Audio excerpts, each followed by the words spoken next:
नमस्कार दोस्तों। दूसरे वनडे में इंग्लैंड की टीम ने भारत के सामने खड़ा कर दिया 305 रनों का बड़ा लक्ष्य, लेकिन फिर भी इंग्लैंड की टीम नहीं टिक पाई 50 ओवर भी। लेकिन फिर उसके बाद रोहित शर्मा और शुभमन गिल का आता है ताबड़तोड़ अर्धशतक। लेकिन फिर उसके बाद ये मुकाबला पूरी तरह से पलट जाता है और अंत में आकर ये टीम इस मुकाबले में बाजी मार लेती है। तो क्या है दूसरे वनडे का पूरा हाईलाइट बताएंगे दोस्तों आपको हमारे इस वीडियो में। लेकिन दोस्तों अगर आप भी रोहित शर्मा और विराट कोहली के बहुत बड़े फैन हैं तो इस वीडियो को लाइक करके बेल आइकन भी दबाकर सब्सक्राइब कर लीजिएगा। और वीडियो का लाइक टारगेट केवल 200 है। दोस्तों इंग्लैंड की टीम दूसरे वनडे में भी टॉस जीतकर पहले बल्लेबाजी करने का फैसला करती है और इंग्लैंड की तरफ से ओपनिंग करने के लिए बेन डकेट और फिलिप साल्ट मैदान पर आते हैं।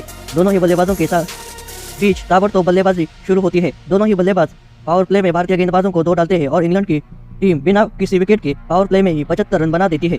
लेकिन फिर उसके बाद 11वीं ओवर में वरुण चक्रवर्ती अच्छी बल्लेबाजी कर रहे फिलिप साल्ट को 26 रन के स्कोर पर आउट करके इंग्लैंड की टीम को 81 रन के स्कोर पर पहला बड़ा झटका देते हैं।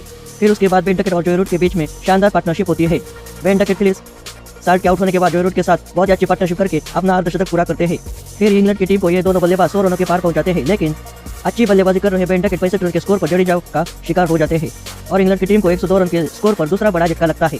फिर उसके बाद जॉय रूट और हैरी ब्रूक के बीच बहुत ही शानदार पार्टनरशिप होती है। ये दोनों बल्लेबाज थोड़ा दिमाग खेल रहे थे क्योंकि भारतीय गेंदबाज बहुत ही तीखी गेंदबाजी कर रहे थे। फिर ये दोनों बल्लेबाज इंग्लैंड की टीम को 150 रनों के पार पहुंचाते हैं।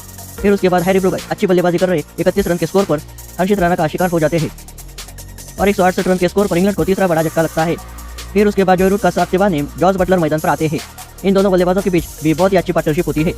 एक छोर पर जॉय रूट अपना शानदार अर्धशतक पूरा कर देते हैं, दूसरी छोर पर जॉस बटलर भी बहुत ही अच्छी बल्लेबाजी कर रहे थे। फिर दोनों बल्लेबाज इंग्लैंड की टीम को 200 रनों के पार पहुंचाते हैं। लेकिन फिर उसके बाद अच्छी बल्लेबाजी कर रहे जॉस बटलर को हार्दिक पांड्या 34 रन के स्कोर पर आउट करके इंग्लैंड की टीम को 219 रन के स्कोर पर चौथा बड़ा झटका देते हैं। फिर उसके बाद जॉय रूट का साथ निभाने लिविंगस्टन मैदान पर आते हैं और इन दोनों बल्लेबाजों के बीच बहुत ही शानदार पार्टनरशिप होती है। फिर उसके बाद इंग्लैंड की टीम 250 रन के करीब पहुंच ही रही थी, तभी जॉय रूट भी 69 रन के स्कोर पर जडेजा का शिकार हो जाते हैं और इंग्लैंड की टीम को जॉय रूट के रूप में 268 रन के स्कोर पर पांचवा बड़ा झटका लगता है। फिर उसके बाद लिविंगस्टन का साथ निभाने मैदान पर जिमी ओवरटन आते हैं और रविंद्र जडेजा जिमी ओवरटन को 6 रन के स्कोर पर भी आउट कर देते हैं और इंग्लैंड की टीम को 258 रन के स्कोर पर ओवरटन के रूप में बड़ा झटका लगता है। फिर उसके बाद लिविंगस्टन का साथ निभाने आकिंस्टन मैदान पर आते हैं और वो भी 3 रन के स्कोर पर मोहम्मद शमी का शिकार हो जाते हैं और 272 रन के स्कोर पर इंग्लैंड को 7वां बड़ा झटका लगता है। फिर आदिल रशीद मैदान पर आते हैं और आदिल रशीद मोहम्मद शमी को 3 लगातार शानदार चौके लगाते हैं। लेकिन फिर वो 14 रन के स्कोर पर रन आउट हो जाते हैं और इस तरह से इंग्लैंड की टीम के 297 रन पर 8वां विकेट गिर जाता है।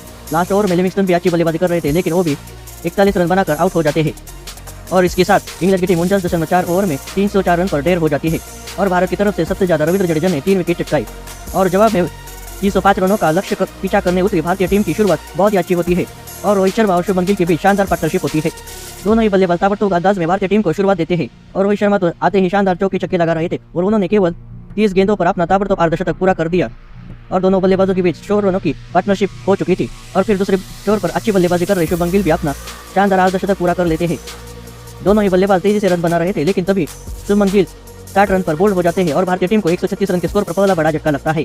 फिर मैदान पर रोहित शर्मा का साथ निभाने विराट कोहली आते हैं और विराट कोहली आते ही शानदार चौका जड़ा देते हैं, लेकिन वो फिर आदिल रशीद की गेंद पर 5 रन के स्कोर पर आउट हो जाते हैं और इस तरह से भारतीय टीम को 150 रन के स्कोर पर विराट कोहली के रूप में दूसरा बड़ा झटका लगता है। फिर रोहित शर्मा का साथ निभाने श्रेयस अय्यर मैदान पर आते हैं और इन दोनों बल्लेबाजों के बीच शानदार पार्टनरशिप होती है।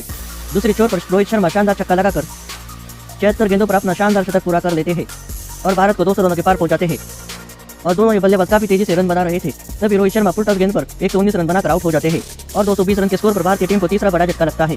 फिर उसके बाद रोहित शर्मा के आउट होने के बाद अक्षर पटेल मैदान पर आते हैं और इन दोनों बल्लेबाजों के बीच शानदार पार्टनरशिप होती है और दोनों बल्लेबाज भारतीय टीम को 250 रनों के पार पहुंचाते हैं।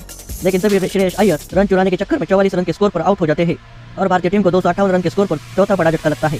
अब अक्षर पटेल का साथ निभाने विकेटकीपर बल्लेबाज लोकेश राहुल मैदान पर आते हैं। इन दोनों बल्लेबाजों के बीच अच्छी पार्टनरशिप होती है और आखिरी 10 ओवर में भारतीय टीम को जीत के लिए केवल 30 रनों की जरूरत थी, लेकिन फिर उसके बाद राहुल 10 रन के स्कोर पर चौका लगाने के चक्कर में आउट हो जाते हैं और भारतीय टीम को 275 रन के स्कोर पर 5वां बड़ा झटका लगता है। यहाँ पर अक्षर पटेल का साथ निभाने हार्दिक पांड्या आते हैं और शानदार 2 चौके लगाते हैं। मैच को जल्दी खत्म करने के चक्कर में वो भी 10 रन के स्कोर पर बाउंड्री पर कैच आउट हो जाते हैं और 286 रन के स्कोर पर भारतीय टीम को छठा बड़ा झटका लगता है। फिर उसके बाद अक्षर पटेल का साथ निभाने रविंद्र जडेजा मैदान पर आते हैं और अक्षर पटेल अच्छी बल्लेबाजी करके अपना